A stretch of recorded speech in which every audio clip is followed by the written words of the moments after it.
Hi everyone, my name is Catherine.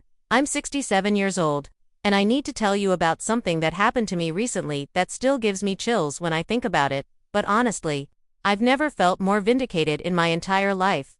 I'm a widow. My husband passed away 8 years ago, and I have one daughter, Ashley, who's now 38.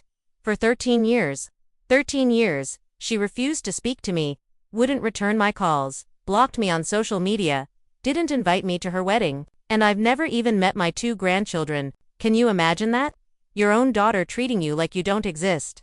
But wait, let me back up because what happened last month. Oh honey, you're not going to believe this. For most of my adult life, I sacrificed everything for Ashley. When she was little, and my ex-husband, yes, I was married before my late husband, when Ashley's father left us when she was only 6. I worked 2 jobs to keep us afloat. I cleaned offices at night and worked at a grocery store during the day. I was exhausted constantly, but I made sure Ashley had everything she needed: dance classes, piano lessons, summer camps if she wanted it, and I could somehow afford it. She got it. I met my second husband, James, when Ashley was 12. He was the kindest man you could imagine, and he loved Ashley like she was his own daughter. He adopted her officially when she turned 16. And I thought we were finally going to be the happy family I'd always dreamed of. But here's where things started getting complicated. And honestly, this is where I should have seen the red flags. Ashley was always what you might call high maintenance. She expected things to be handed to her, and unfortunately, James and I probably enabled that behavior. When she graduated high school, instead of getting a job or going to community college like we suggested, she announced she was going to an expensive private art school. The tuition was $45,000 a year, and we definitely couldn't afford it. But, Mom, she said, looking at me with those big eyes that used to melt my heart, this is my dream. You can't expect me to give up on my dreams, right?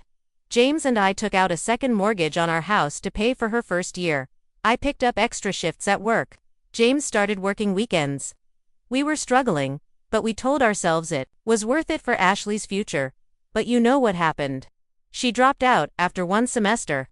1 semester. She said the professors didn't understand her artistic vision, and the whole program was beneath her level of creativity.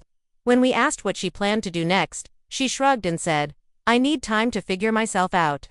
Maybe I'll travel to Europe to find inspiration." Travel to Europe. With what money? We were already drowning in debt from her 1 semester of art school. James, bless his heart, sat her down and gently explained our financial situation. He showed her the bills, the mortgage statements, everything. He asked if maybe she could get a part-time job while she figured herself out. You want to know what she said? She looked at him with complete disgust and said, "You're not even my real dad. You don't get to tell me what to do." I watched my husband's face crumble. This man who had loved her unconditionally for 6 years, who had legally adopted her, who had worked himself to the bone to pay for her dreams. And that's how she spoke to him. But it gets worse. Oh, it gets so much worse. Ashley moved out the next week and went to live with my sister and her husband across town. She told everyone, and I mean everyone, that James and I were unsupportive and didn't believe in her. She painted this picture of herself as this misunderstood artist with cruel parents who were crushing her dreams. My own sister called me and said, "Catherine, maybe you should be more encouraging. Ashley just needs time to find herself." Find herself? She was 20 years old.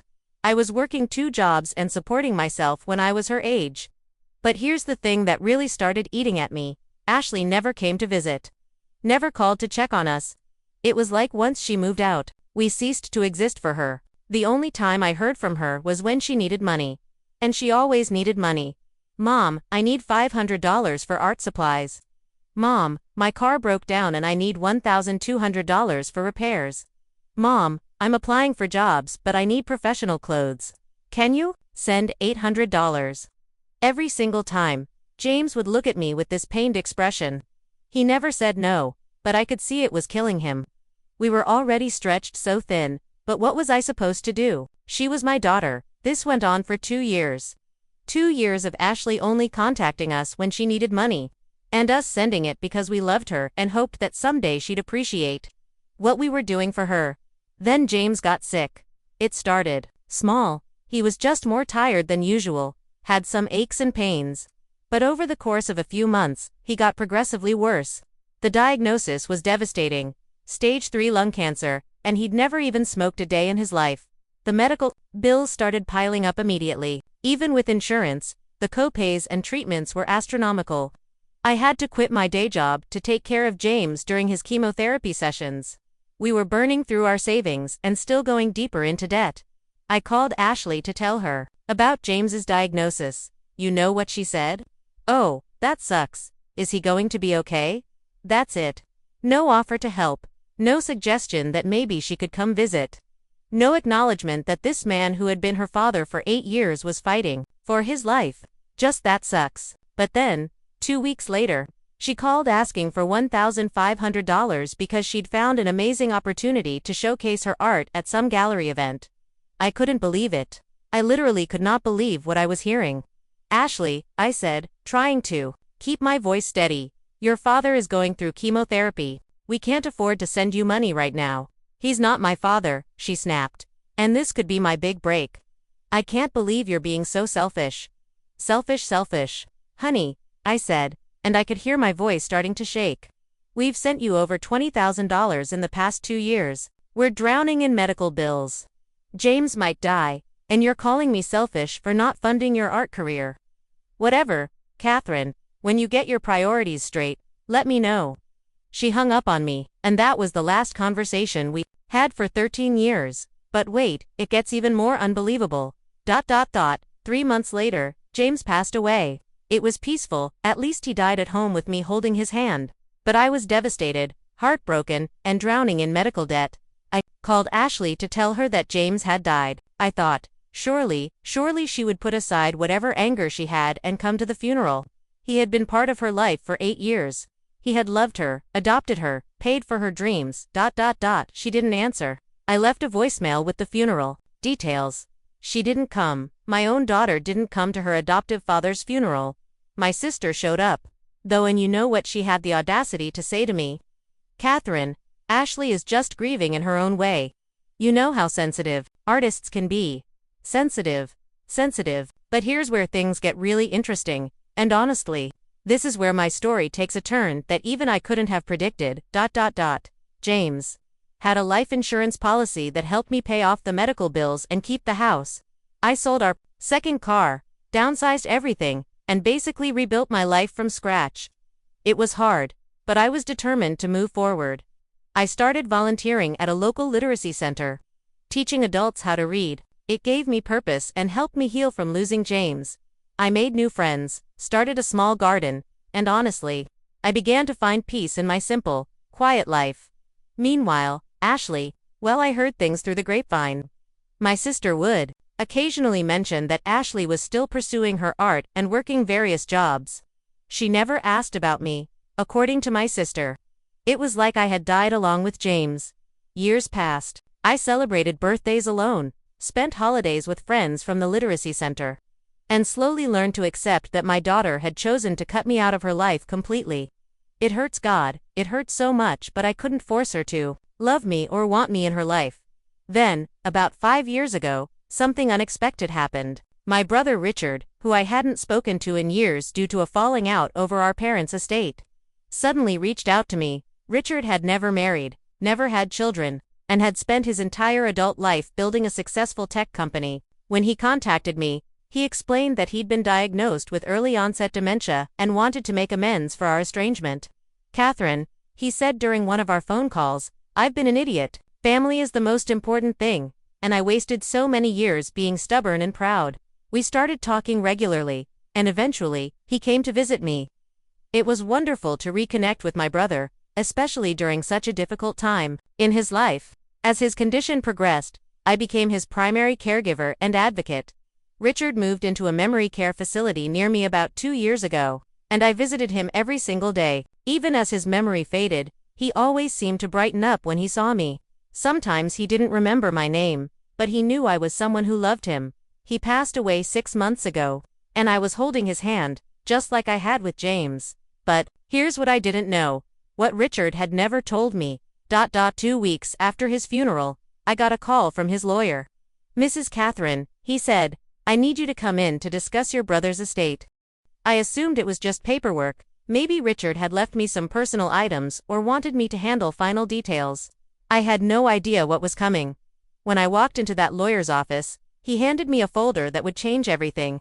"Your brother has left you his entire estate," he said matter-of-factly. "The house, the investment accounts, the business assets, everything. It totals approximately $2.8 million. I actually laughed. I thought he was joking. "I'm sorry, what did you say?" $2.8 million. "Mrs. Catherine. Your brother was quite wealthy, and he wanted you to have it all. He said in his letter to me that you were the only family member who showed him real love in his final years." I sat there in complete shock. $2.8 million. I had been living on my small widow's pension and Social Security, shopping at thrift stores and clipping coupons, and suddenly I was wealthy. The lawyer handed me a sealed letter from Richard. With shaking hands, I opened it. "Catherine," it read, "you gave me the gift of love and family when I needed it most. You visited me every day, even when I couldn't remember your name. You held my hand when I was scared and confused. This money means nothing to me now, but I hope it can give you the comfortable life you deserve. Use it wisely, and know that you were the best sister a man could ask for. With all my love, Richard." I cried right there in that lawyer's office, not just because of the money, but because of Richard's words. In the last years of his life, I had felt needed and appreciated in a way I hadn't experienced since James died. But then something happened that I should have seen coming, somehow. And I still don't know how Ashley found out about the inheritance. 3 days after I met with the lawyer, my phone rang. I looked at the caller ID and nearly dropped the phone. It was Ashley. After 13 years of silence, she was calling me. My heart started racing. My hands were shaking as I answered. "Mom." Her voice sounded exactly the same. Just a little older, maybe. "Ashley." I could barely get her name out. "Mom, I've missed you so much. I've been thinking about you constantly, and I realized I made a terrible mistake. I want to make things right between us." For a moment, just a moment, my heart soared. My daughter was calling me. She missed me. She wanted to repair our relationship. But then something in her tone, something about the timing, it felt off. After 13 years of complete silence, she suddenly missed me.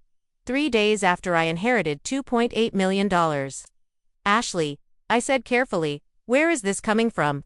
It's been 13 years since we've spoken." "I know, Mom, and I'm so sorry. I was young and stupid, and I've been going to therapy, and I realized how much I hurt you. Can we meet? I want to see you. I want you to meet your grandchildren." My grandchildren. The words hit me like a punch to the gut. I had grandchildren I'd never met. How? "How did you get my number?" I asked. "I called Aunt Susan. She told me about Uncle Richard passing away. And I felt terrible that I wasn't there for you during that time.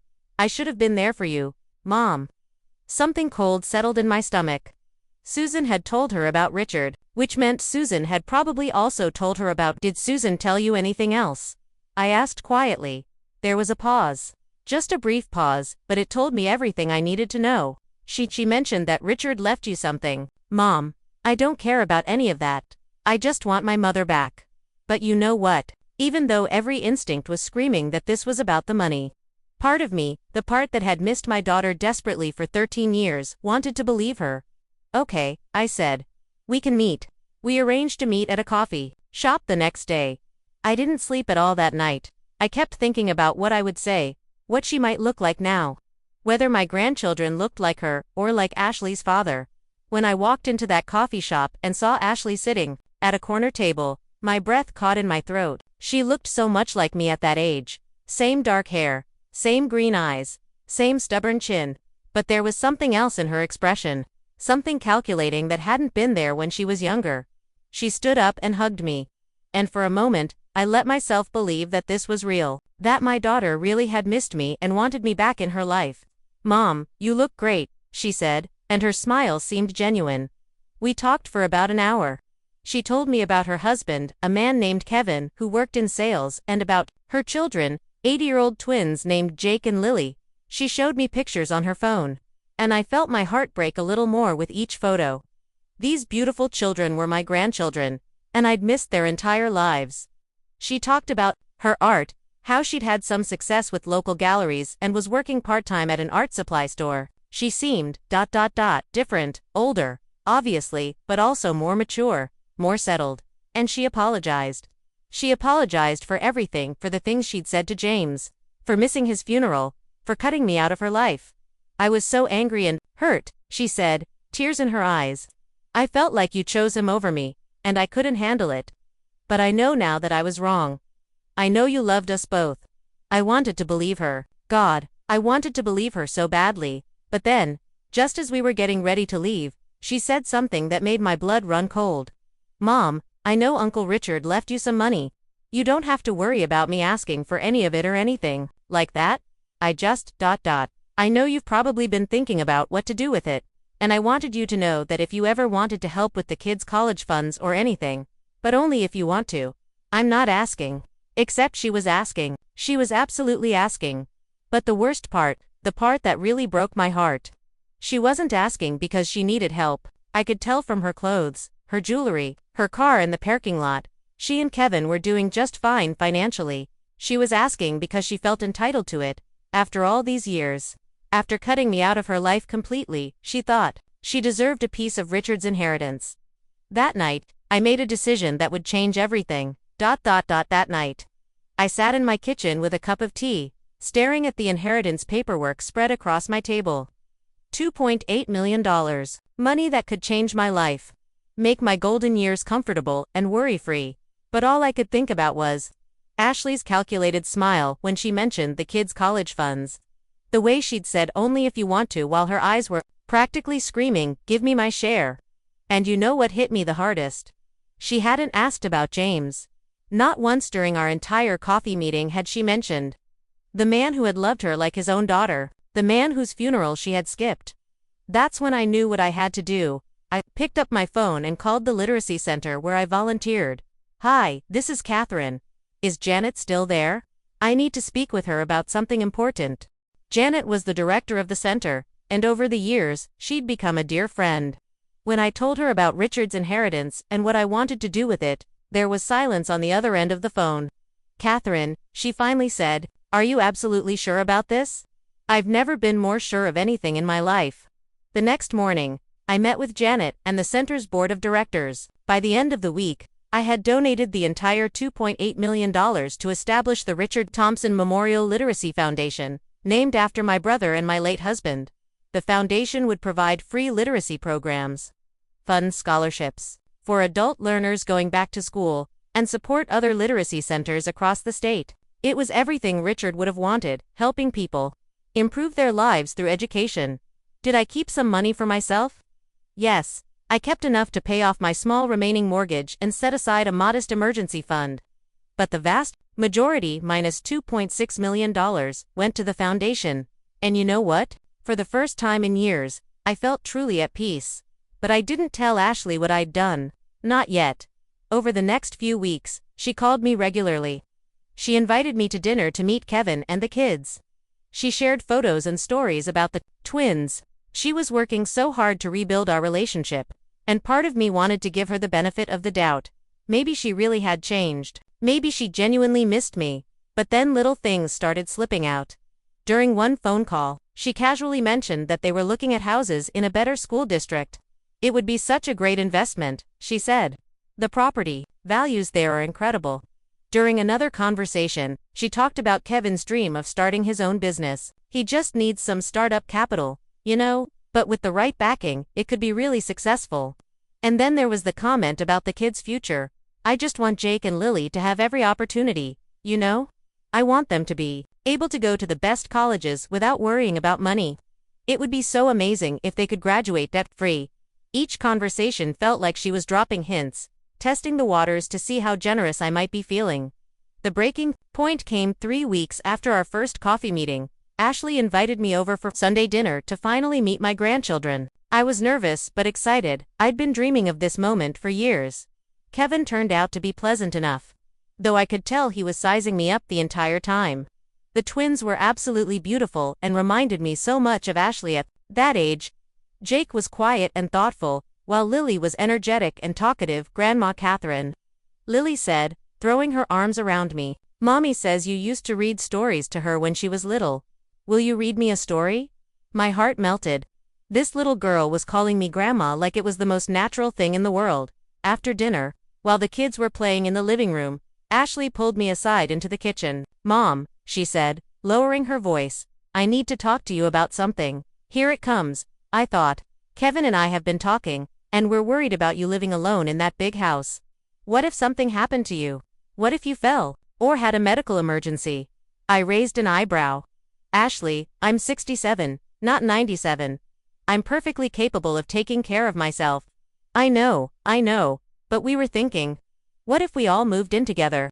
We could buy a bigger house, somewhere with room for everyone. The kids could help take care of you as you get older, and you could be part of their daily lives. It would be like a real family. It sounded wonderful. It really did, except for one thing.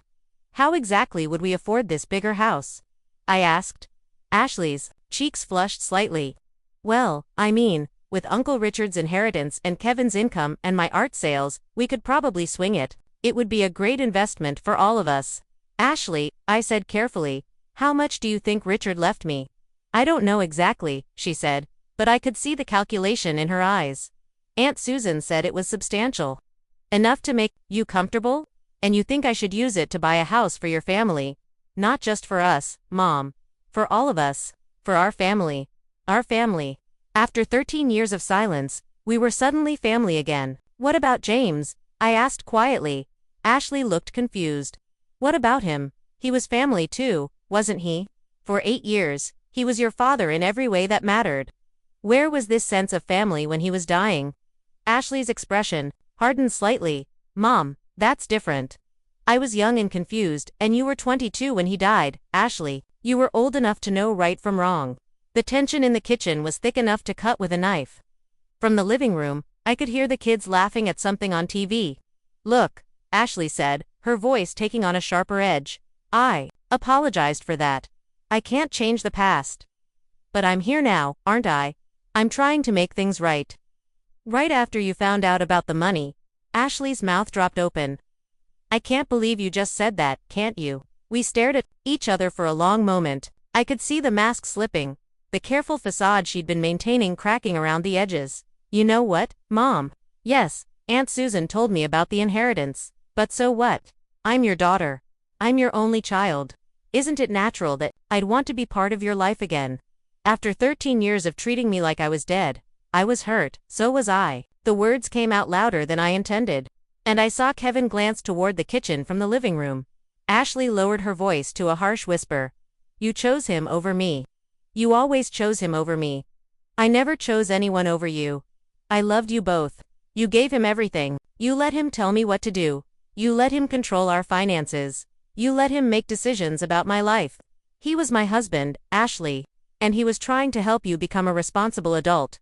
By cutting off my dreams. By asking you to contribute something. By expecting you to work for what you wanted instead of having everything handed to you. We were both breathing hard now, years of resentment and hurt bubbling to the surface.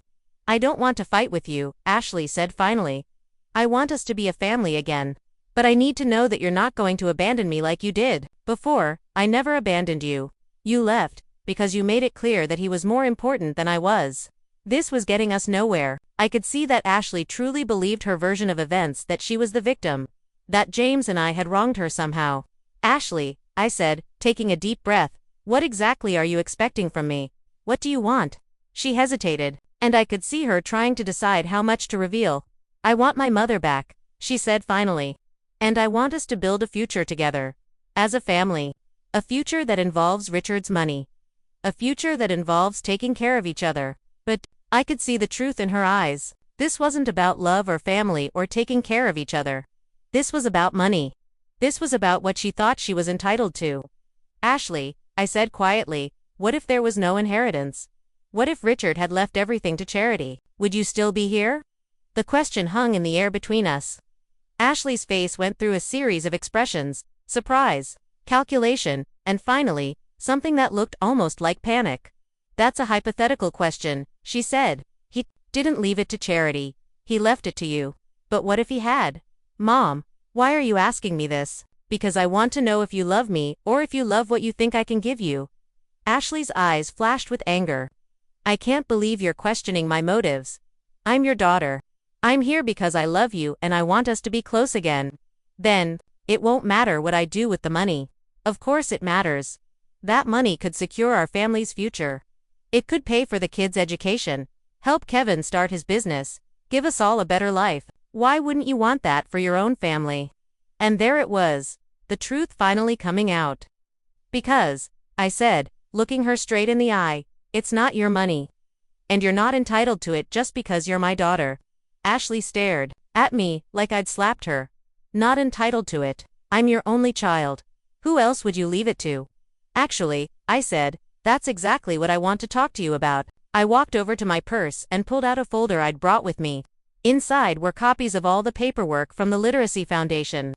Ashley, I said, handing her the folder, I need to tell you something about Richard's inheritance. She opened the folder with eager hands, probably expecting to see account statements or investment portfolios. Instead, she saw donation receipts and foundation documents. I watched her face as she read through the papers. Confusion first, then disbelief, then something that looked like horror. What is this? She whispered. I donated Richard's inheritance to charity, all of it. The folder fell from her hands, papers scattering across the kitchen floor. You what? I used the money to establish a literacy foundation in honor of Richard and James. It's going to help hundreds of people learn to read and improve their lives. Ashley's face went completely white. You gave away $2.8 million. I did. 2 strangers. 2 people who need it. Ashley started laughing, but it wasn't a happy sound. It was high and sharp and a little hysterical.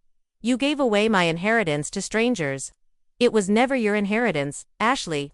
I'm your daughter, she screamed, and this time Kevin definitely heard her from the living room.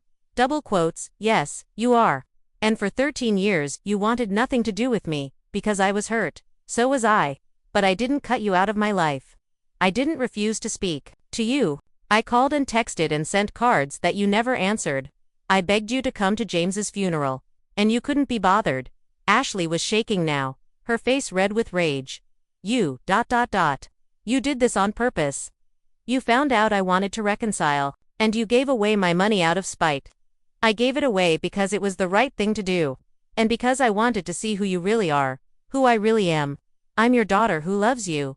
No, I said sadly. You're a woman who only showed up when she thought there was money involved. Ashley started pacing the kitchen like a caged animal. I can't believe this. I cannot believe this. You gave away millions of dollars to people you don't even know. People who will use it to better their lives. People who are working hard to improve themselves. What about your grandchildren? What about their future? Their parents can provide for their future. You and Kevin both have jobs. You selfish, bitter old woman. Ashley spun around to face me, her eyes blazing. You did this because you're angry that I didn't want a relationship with you anymore. This is revenge. No, Ashley. This is me finally seeing you clearly. Kevin appeared in the kitchen doorway, the kids peeking around him with wide, frightened eyes. Everything okay in here? He asked, though it obviously wasn't. Your mother-in-law, Ashley said, her voice dripping with venom, just told me she gave away a $2.8 million inheritance to charity instead of leaving it to her family. Kevin's face went through the same progression as Ashley's confusion, disbelief, anger. You. What? Catherine, please tell me this is some kind of misunderstanding. No misunderstanding, I said calmly. I donated the money to establish a literacy foundation, but we talked about this, Kevin said, looking between Ashley and me. We talked about the house, and the business, and the kids' college funds. We never talked about anything, I said. You and Ashley talked about what you wanted to do with money that was never yours. Ashley let out another one of those sharp, bitter laughs. You know what? This is perfect. This is absolutely perfect. We try to rebuild our relationship, we invite you into our family, and this is how you repay us. Repay you. Ashley, you cut me out of your life for 13 years. And now I know why. She screamed. Now I know what kind of person you really are. What kind of person am I? The kind who would rather give money to strangers than help her own family. The kind who would rather help people who are working to improve their lives than enable someone who thinks they're entitled to everything without earning it. Ashley grabbed her purse and car keys from the counter. We're done. We are completely done. Ashley, no. Don't you dare say another word to me. You made your choice. You chose strangers over your own daughter, just like you chose James over me all those years ago. I never chose anyone over you. I just refused to enable your selfishness." Ashley turned to Kevin. "Get the kids, we're leaving now." Kevin looked torn, glancing between Ashley and me. "Maybe we should all just calm down. And now, Kevin." As they gathered the children and headed for the door, little Lily broke free from her father's hand and ran back to me. "Bye, Grandma Catherine," she said, hugging my legs. "Will you come read to me again soon?" I knelt down and hugged her tight, my heart breaking. "I hope so, sweetheart." Ashley snatched Lily's hand and pulled her toward the door. "Say goodbye to Grandma Catherine, kids. We won't be seeing her anymore." And just like that, they were gone. I stood in their empty kitchen, surrounded by the scattered papers from the foundation documents, and I felt relief, not happiness. Exactly. I was heartbroken about losing contact with my grandchildren, but relief that I finally knew the truth about Ashley, and that I'd made the right decision with Richard's money. My phone started ringing almost immediately. Ashley, calling to scream at me some more, I assumed, but it wasn't Ashley. It was my sister Susan. "Catherine, Ashley just called me, hysterical. She said you gave away Richard's entire inheritance. Please tell me that's not true." "It's true, Catherine. How could you do such a thing? That was your security, your future." "My future is fine, Susan, but Ashley is your daughter. And those children are your grandchildren." "Yes, they are." And Ashley made it very clear 13 years ago that she didn't want me in their lives, but she came back. She was trying to make amends. She came back when she found out about the money. Which you told her about, by the way. There was silence on the other end of the line. "Susan, let me ask you something. In the past 13 years, how many times has Ashley asked about me?" Another pause. "How many times has she said she missed me or wanted to reconcile?" Catherine, how many times? "Susan, she's been focused on building her own life, that's what I thought." I hung up on my sister and turned off my phone. The next few weeks were hard. Susan called repeatedly, leaving increasingly frantic voicemails about how I'd made a terrible mistake and needed to fix things with Ashley. Ashley sent a few texts. That started angry and gradually became more manipulative, trying guilt, trying pity, trying to convince me that I was destroying our family. But you know what? I slept better than I had in years. 3 months later, I got a letter that changed everything.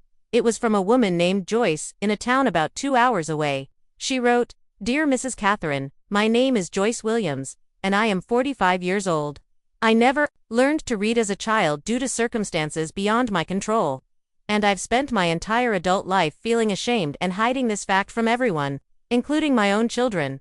Last month, I heard about the Richard Thompson Memorial Literacy Foundation and decided to enroll in their adult reading program. For the first time in my life, I am learning to read real books, not just recognizing words. Yesterday, I read my first complete story to my 80-year-old daughter. She cried when I finished, not because the story was sad, but because she was so proud of her mama. I wanted you to know that your generosity has given me more than just the ability to read. You've given me confidence, dignity, and the chance to be the mother my children deserve. Thank you for believing that people like me are worth investing in. With all my gratitude, Joyce Williams." I sat in my kitchen, crying happy tears over this letter, and I knew with absolute certainty that I had made the right choice. Over the following months, more letters came. Single mothers learning to read so they could help their children with homework. Elderly men who had hidden their illiteracy their entire lives, finally learning to read the Bible or newspapers. Immigrants working to improve their English skills so they could advance in their careers. The foundation was helping dozens of people, and their success stories filled my heart in a way that no amount of money ever could. Ashley never contacted me again after those first few weeks. I heard through Susan that she and Kevin had managed to buy their dream house anyway. Apparently they'd gotten a loan using Kevin's business plans as collateral. Good for them. But about a year after our kitchen confrontation, I got the surprise of my life. I was volunteering at the literacy center one Thursday evening when a woman walked in with 2 children. Something about her looked familiar, but I couldn't place her.